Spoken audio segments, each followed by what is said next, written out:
Hello friends, నేను doctor Mounika, consultant fertility expert, 39 hospital, LB Nagar, Hyderabad. ఇవాళ AI semen analyser గురించి మాట్లాడతానండి. ఈ ఏఐ అంటే ఏంటి? Artificial intelligence. ఇప్పుడు మనం చూస్తూనే ఉన్నాము.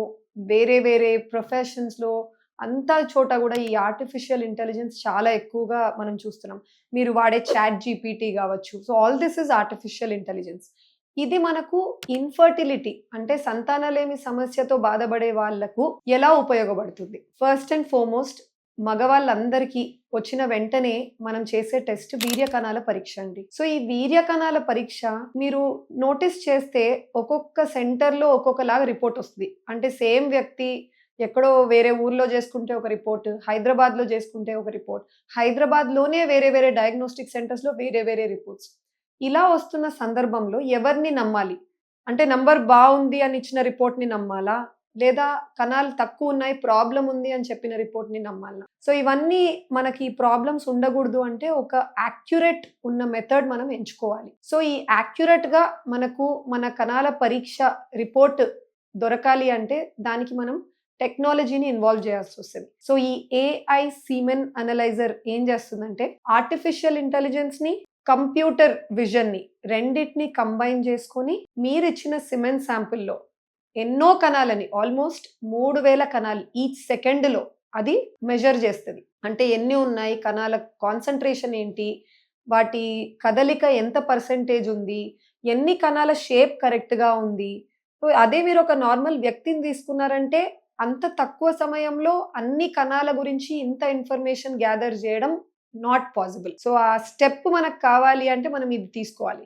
సో, ఏఐ సీమెన్ అనలైజర్ ఇవన్నిటి గురించి మీకు డేటా రిపోర్ట్ జనరేట్ చేసిస్తది. దీనికి మన ట్రెడిషనల్ మెథడ్‌కి డిఫరెన్స్ ఏంటి? సో, ఒక ట్రెడిషనల్ మెథడ్‌లో ఏం జరుగుతుంది అంటే హ్యూమన్స్ మీలాగా లేదా నాలాగా మనుషులు లోపల ల్యాబ్‌లో మీరిచ్చిన శాంపిల్‌ని ఒక చిన్న డ్రాప్ తీసుకొని మైక్రోస్కోప్ కింద కూర్చొని చాలా టైం వెతికి డీటెయిల్డ్ రిపోర్ట్ తయారు చేస్తారు. ఆ రిపోర్ట్ తప్పు అని నేను అనట్లేదండి. బట్ ఆ రిపోర్టింగ్‌లో మనకేమవుతుందంటే టైం ఎక్కువ పడుతుంది. సో, ఒక హ్యూమన్ చేస్తున్నారు కాబట్టి ఆబ్వియస్‌లీ టైం ఎక్కువ పడతది. సో, మీరు రిజల్ట్ కోసం బయట ఎక్కువ వెయిటింగ్ టైమ్ అన్నమాట. సెకండ్ వచ్చేసి ఆ వ్యక్తి గనక బాగా టైర్డ్ ఉన్నారనుకోండి. ఆ రోజు ఆల్మోస్ట్ ఒక 10, 20 మందొచ్చి చేసుకున్నారు టెస్టు. సో, మీరు 21 పర్సన్ కావచ్చు.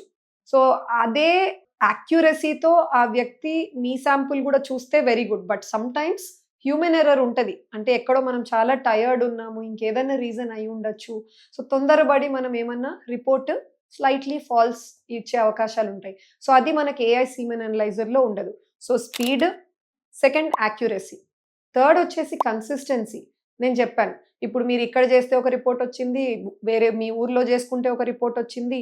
అలా అని ఏఐ సీమెన్ అనలైజర్‌లో అలా జరగదు. అందరూ హాస్పిటల్స్ లేదా centres or even diagnostic centres ఈ టెక్నాలజీని అడాప్ట్ చేసుకుంటే మీరు రిపోర్ట్స్‌లో కన్సిస్టెన్సీ అన్నది మీరు నోటీస్ చేస్తారు. క్వైట్ ఎ ఫ్యూ డయాగ్నోస్టిక్ సెంటర్స్‌లో అండి మీరిప్పుడు సిమెన్ అనాలిసిస్ చేసుకున్నప్పుడు కింద రాసుంటది చూడండి ఎప్పుడన్నా ఆటోమేటెడ్ మెథడ్ ద్వారా జరిగింది అని.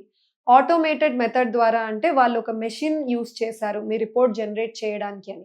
దాన్ని కాసా అంటారు. సో, కాసాని మించి ఇప్పుడు ఆర్టిఫిషియల్ ఇంటెలిజెన్స్‌ని ఇన్కార్పొరేట్ చేసి మనము ఈ సీమెన్ అనలైజర్‌ని తయారు చేస్తున్నాం. సో, ఇటువంటి సీమెన్ అనలైజర్ ద్వారా మీ సిమెన్ అనాలిసిస్ చేసుకుంటే యాక్యురేట్‌గా మీరు రిజల్ట్ తెచ్చుకోవడానికి చాలా దగ్గరలో ఉంటారు. Thank you.